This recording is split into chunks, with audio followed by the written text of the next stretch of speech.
Pak Kaman ini menganut sifat rendah hati.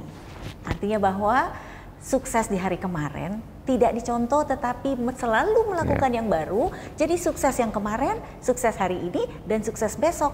Itulah continuous improvement.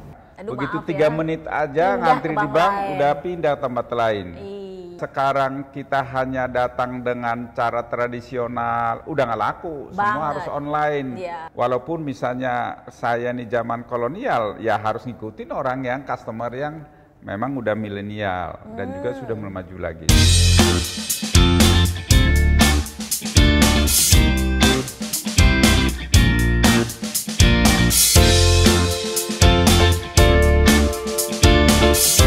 Selamat sore Pak Kaman. Selamat sore.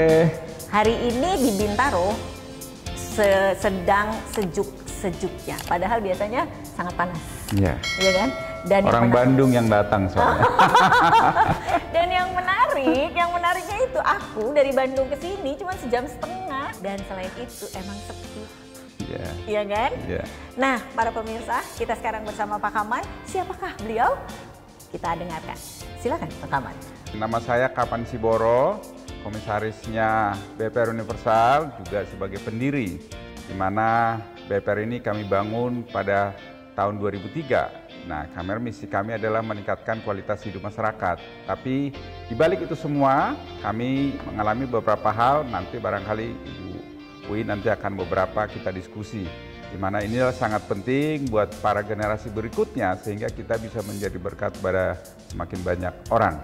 Jadi kami ini ada BPR Universal Group, sudah ada di 5 provinsi, di mana di 5 provinsi itu ada 13 kantor layanan.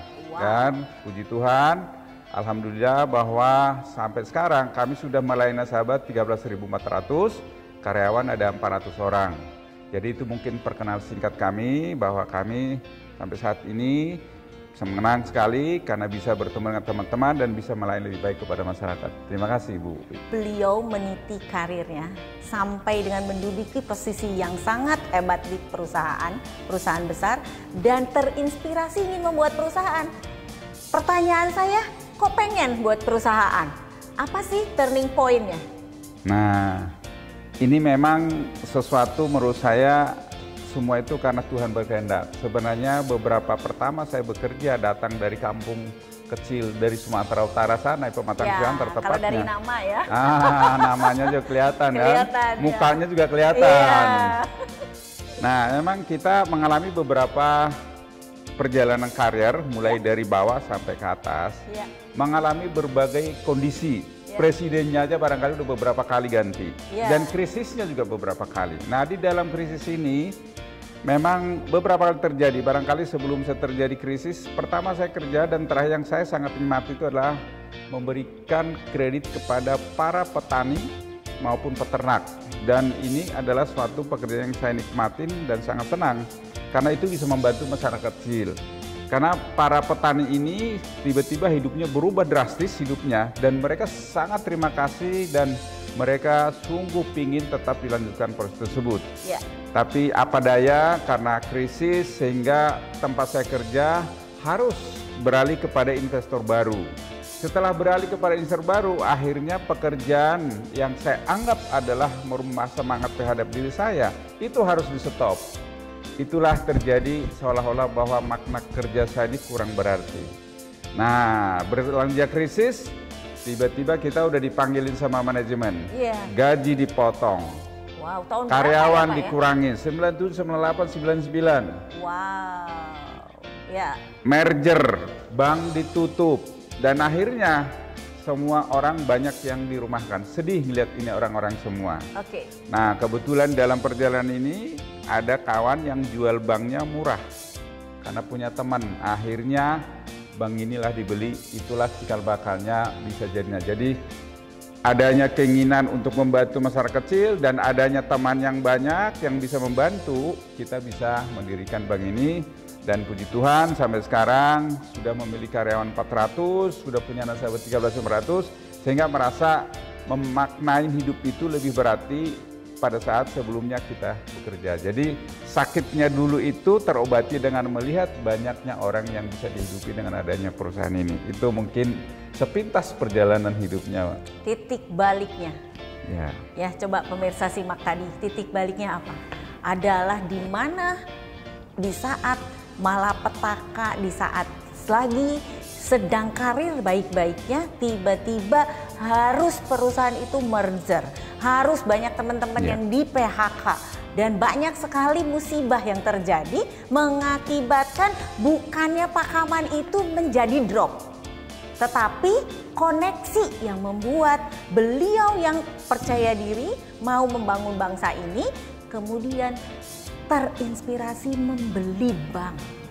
Sehingga jadilah sekarang ada di 5 provinsi di seluruh Indonesia dan mensejahterakan puluhan ribu orang. Itu turning point-nya. Jadi benar-benar itu yang luar biasa. Betul, itu akan menjadi nilai bagi perusahaan ini, ya kan? Sehingga apalagi sih Pak, selain tadi turning point-nya adalah terkena dampak, bahkan kenyamanan menjadi hilang seolah-olah, ya kan? Kalau kita ingat Who Moved My Cheese, ya, kemana keju saya gitu kan? Ya, di dalam buku itu keju saya hilang. Maka Pak Kaman bukan hanya mencari keju untuk diri sendiri, tapi bahkan banyak sekali karyawan dan keluarganya serta stakeholder yang lain. Keren banget. Itu tuh baru 2 ya, turning point-nya. Selain tidak terpuruk karena situasi yang tidak menyenangkan, 2 koneksi. Yang lainnya kita mau dengar lagi dong, gitu. Baru 2 nih, gitu. Silakan Pak Kaman. Jadi suka malu-malu Pak Kaman nih. Ya, emang pertama yang saya yakini memang adalah kalau kita punya keinginan dan Tuhan berkehendak, itu pasti bisa capai. Tapi tetap juga dalam perjalanan ada saja. Oh, karena jadi dalam perjalanannya nggak mulus juga ada saja, biar apalagi mulai usaha sendiri kan, dengan modal kecil kok bisa-bisanya kok karyawan kecil bisa memiliki bank gitu kan. Sempat juga dalam perjalanan mendirikan bank ini, karena terlalu percaya sama teman, akhirnya dikelola salah urus. Begitu salah urus, Bank Indonesia akan mendatangi kita. Dan pada saat itu sampai saya harus jual rumah, toko, sampai istri saya menangis. Karena sedih rumahnya dijual. Padahal dulu fasilitas KPR ya. KPR. Tiba-tiba harus dijual, menangis Bombay. Saya juga ikut sedih tapi nggak boleh memperlihatkan. Tapi sebagai wujud tanggung jawab kepada nasabah dan kepada karyawan, itu kita relakan. Tapi saya percaya bahwa networking is asset. You are not working, you are not working.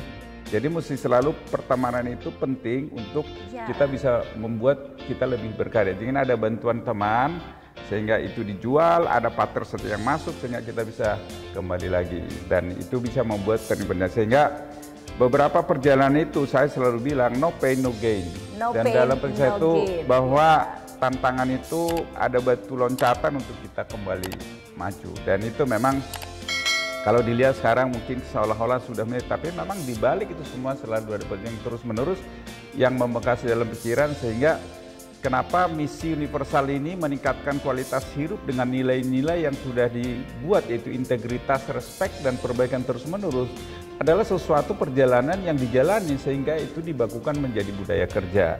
Karena bagaimanapun supaya kita pingin para generasi berikutnya itu supaya budaya kerja ini tetap menjadi acuan, jadi nggak cari-cari lagi. Kadang-kali mereka tidak mengalami apa pain-nya, sehingga ini dibukukan jadi budaya, sehingga inilah menjadi acuan semua orang.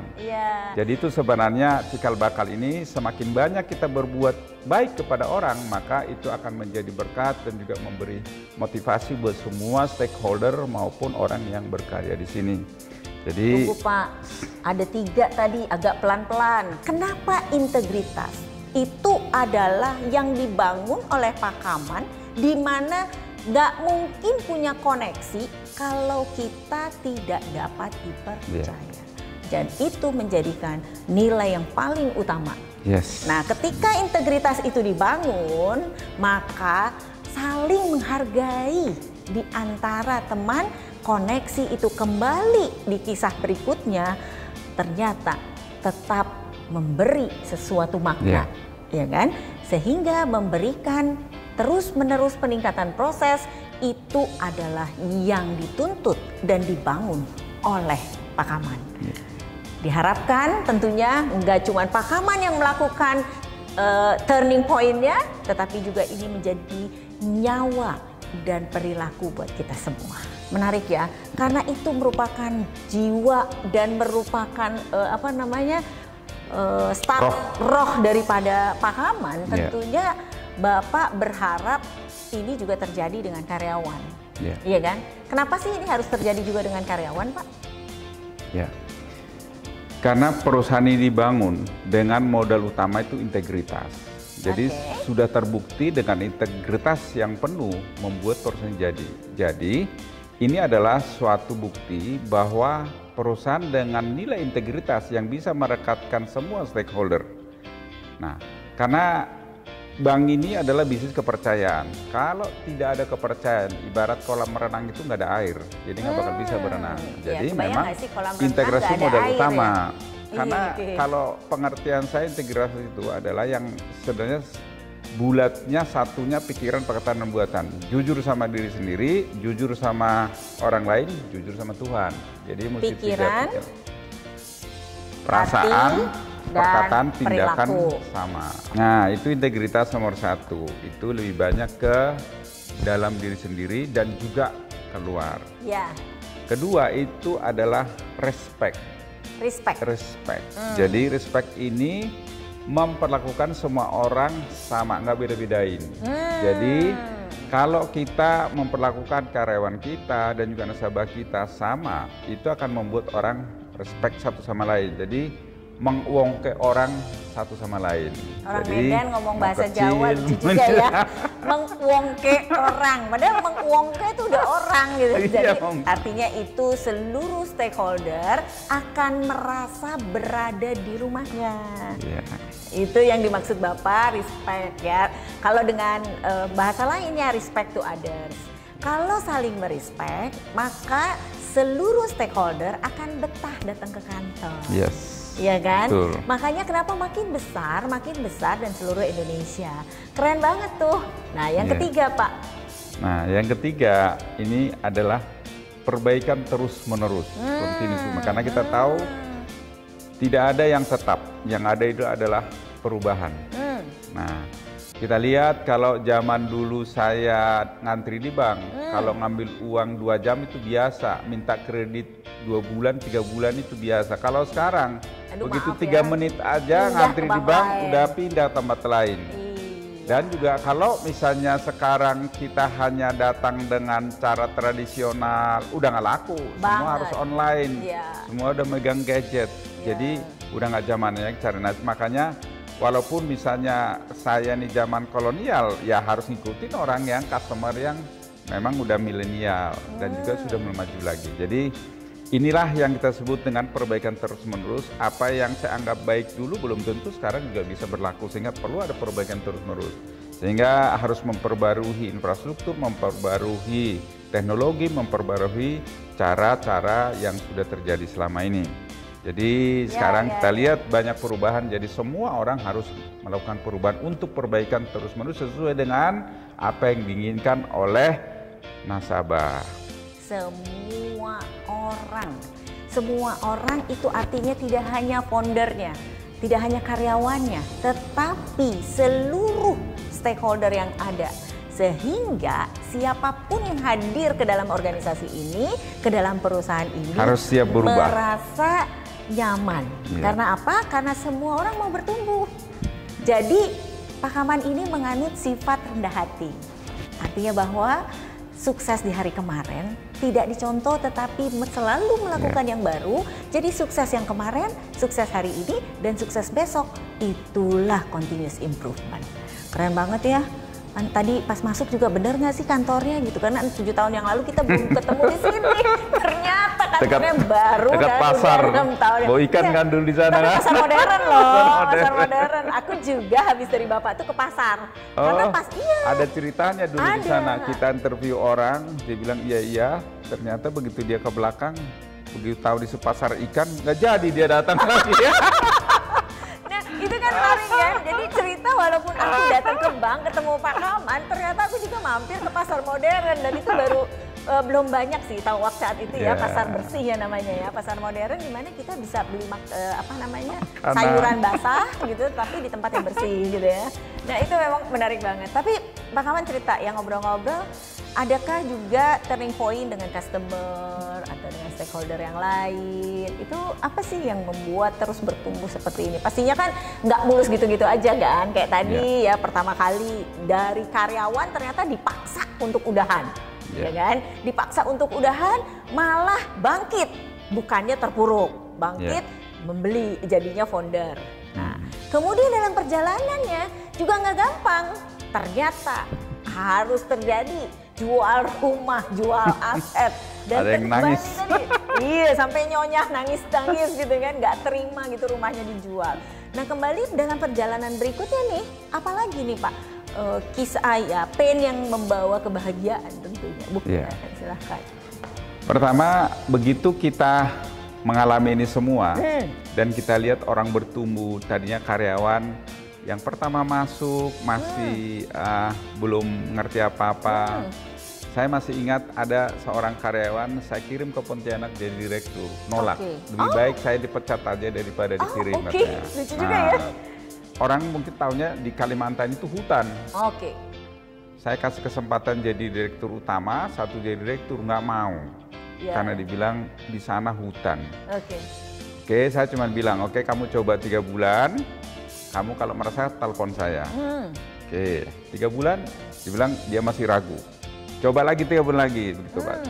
Tapi setelah lewat 6 bulan, itu orangnya saya suruh balik juga udah nggak mau, dapat lagi istri. Dan sekarang kalau dibilang pendapatannya sudah naik 10 kali lipat dibanding dia dulu di sini, mungkin sampai 15-20 kali lipat karena dia bisa membawa bank itu menjadi bank yang tadinya tidak untung menjadi untung banyak. Jadi saya sungguh senang kalau melihat orang bisa bertumbuh dan bisa mendapat manfaat kepada dirinya. Dan tadinya di sana karyawan cuma 10 orang, tiba-tiba sekarang karyawan bisa sampai 60 orang.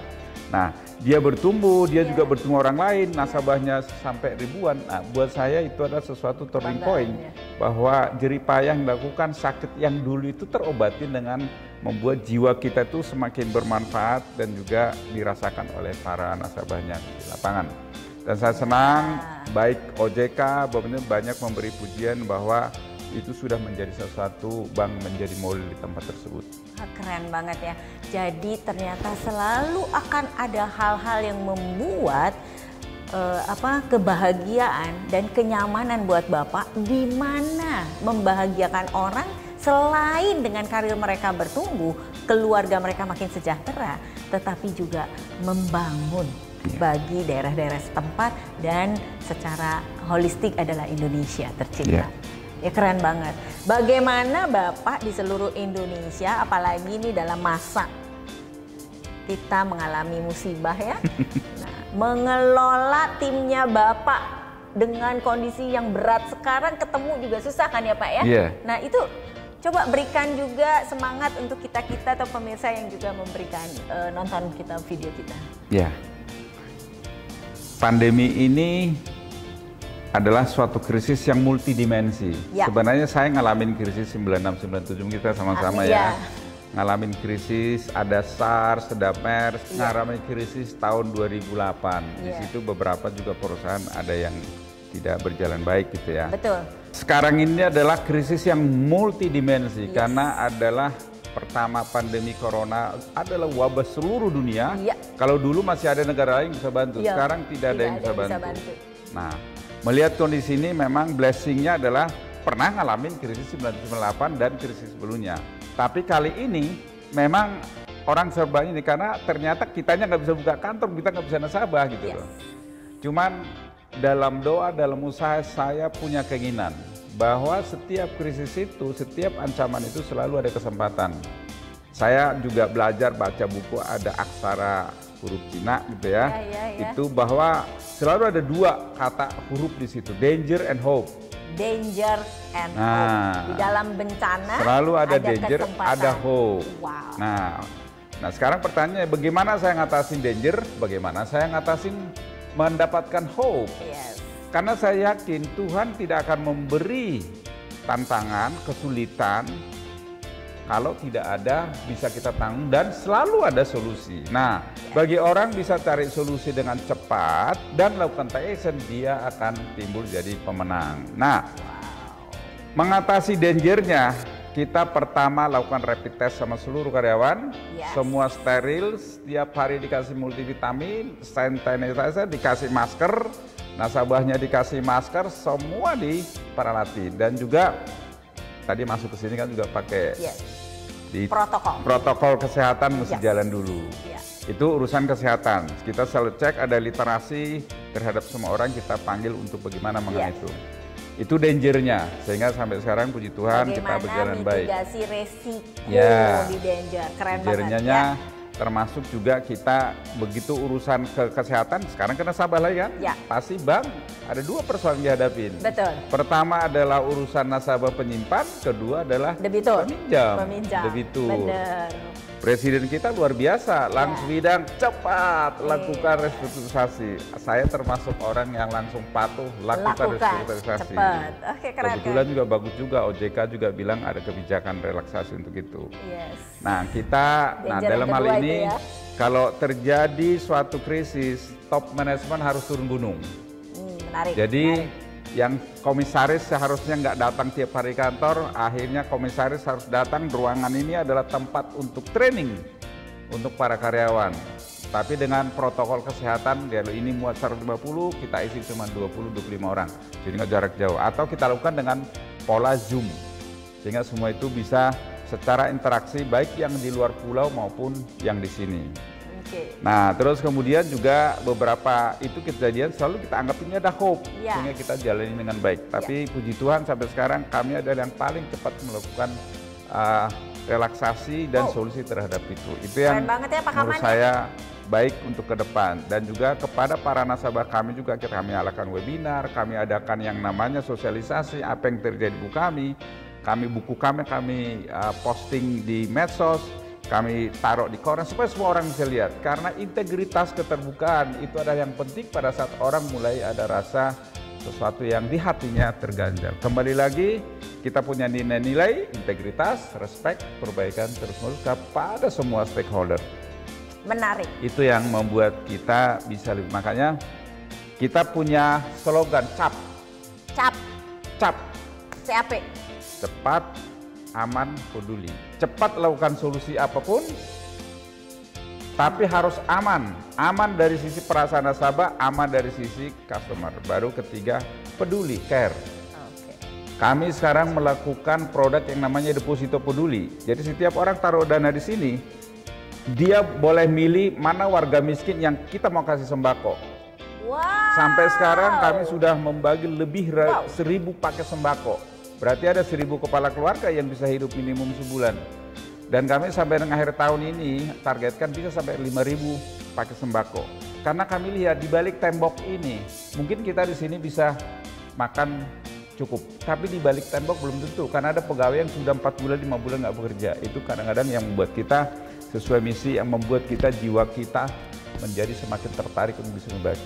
Dan puji Tuhan sampai sekarang masyarakat senang menabung terhadap deposito di Universal, sehingga dia bisa menjadi lebih tertarik karena dia merasa turut kontribusi dalam membantu masyarakat kecil. Jumlahnya mungkin tidak seberapa, tapi saya yakin ini adalah inspirasi untuk membantu dan juga mendorong semangat gotong royong kepada semua masyarakat. Itu yang mungkin saya pikir lakukan. Ini adalah tanda saya kagum.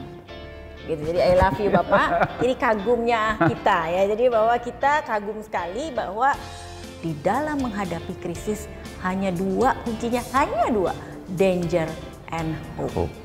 Bagaimana ketika kita danger, bukannya kita terkukung oleh kekhawatiran, namun bertindak segera, gitu ya. Itu yang dilakukan oleh Pak Hamad.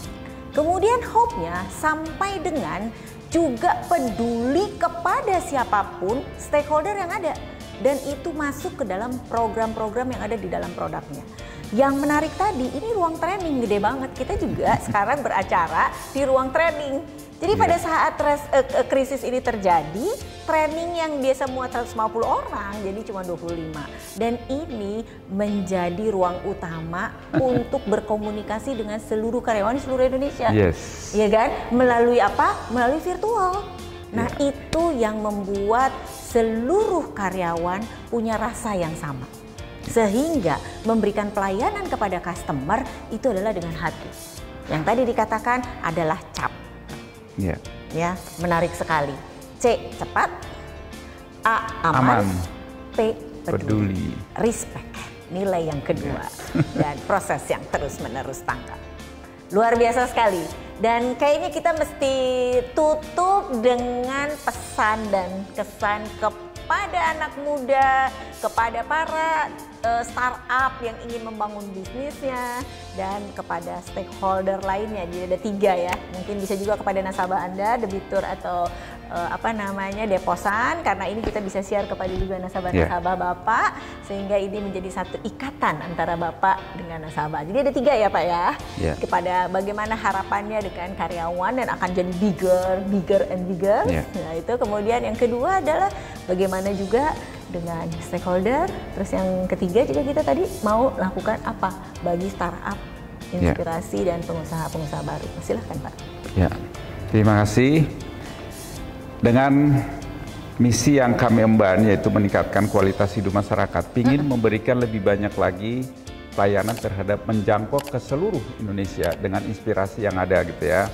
Kita udah punya nilai-nilai yang coba, dan kita ingin bahwa nilai-nilai budaya perusahaan kita itu bisa menjadi roh yang bisa menggetarkan sampai dengan ke stakeholder yang paling ujung, yaitu ke nasabah. Wow, yaitu diulang ya kita ya. Integritas, supaya bisa dipercaya. Respect, kita saling menghormati loh, sehingga jadi rumah kedua. Kemudian perbaikan terus-menerus, apapun terus-menerus. Kita harus menerima feedback apapun yang diberikan nasabah, harus kita dengar. Tuhan kasih kita kuping 2, mulut 1, harus lebih banyak mendengar daripada ngomong. Saatnya itu memang adalah satu. Senang menerima masukan dan masukan. Karena saya yakin adalah masukan itu adalah sarapan pagi para juara. Wow, sarapan pagi para juara adalah menerima masukan. Wih, keren bahasanya, banyak banget. Terus Pak, setelah 3 tadi nilai. Nah, di sini saya juga menekankan kepada semua stakeholder, termasuk juga generasi-generasi muda, bahwa dalam berkarya itu, kalau di dalam hidup saya, kenapa saya bisa ini, memang selalu saya tekankan 3 hal yang paling penting di luar tadi nilai-nilai saya. Pertama, kerja keras. Kerja keras, kerja cerdas, sama satu adalah kerja bermakna. Wah, meaningful. Karena kalau kita kerja nggak bermakna, udah capek nanti pikirannya. Tapi karena bermakna terhadap masyarakat banyak, itu nggak pernah selesai. Jadi walaupun kerja keras, kalau itu bermakna, hati kita tuh bahagia. Ya, jadi kita mau melakukan yang lebih lagi setiap kali. Dan artinya kita akan melakukan doing the best. Itu ada tuh di video-video aku sebelumnya. Kita satu hati ya, sampai baju kita juga sama. Dan ini tahu nggak, ternyata Pak Kaman bilang ini tuh logonya Universal. Wah, benar-benar kita satu hati ya. Iya Pak, lanjut lagi Pak, seru. Jadi dengan beberapa proyek kita lakukan, memang adalah harapan kami yang paling utama seperti yang sebutkan tadi, semoga produk-produk kita ini bisa menjadi inspirasi kepada orang lain untuk bisa semakin banyak berkontribusi kepada masyarakat dan mendorong semangat gotong royong kepada masyarakat Indonesia dalam bentuk apapun. Itu yang saya pikir yang sama, dan kami akan menjaga amanah dari masyarakat, nasabah, stakeholder, pemerintah maupun lingkungan kami. Gitu. Buat nasabah, saya bisa ngomong seperti ini, berdiri sini, itu adalah semua adalah kepercayaan dari nasabah. Sehingga secara pribadi, secara perusahaan, kami atas nama keluarga besar mengucapkan terima kasih karena telah mempercayai kami dalam memberikan makna dan bisnisnya ke depan. Dan kami akan tetap perjuangkan ini, dan apabila ada masukan apapun, kami akan tetap tampung. Dan juga kami yakin dengan kepercayaan yang diberikan, kami tetap jaga dan dukunglah kami dengan doa dan kerja keras, juga akan kami tetap balas dengan baik. Terima kasih semuanya, selamat siang, selamat sore, semangat pagi. Wah, luar biasa penutupnya. Saya coba ringkas sedikit ya. Buat saya bangga BPR Universal yang ada di seluruh Indonesia. Anda para keluarga besar dari BPR Universal. Anda luar biasa, di mana ada 3 nilai yang bukan hanya dibuat secara tiba-tiba, ada merupakan roh daripada foundernya. Yang pertama, integritas. Yang kedua, respect. Yang ketiga, perbaikan terus-menerus. Di mana komplain nasabah akan didengarkan dengan hati terbuka, diterima dan mendapat perbaikan, sehingga Anda semua para nasabah merasa menjadi rumah kedua tinggal di BPR Universal. Keren banget. Dan yang terakhir buat para startup, bahwa pain akan membuahkan tawa. I love you all.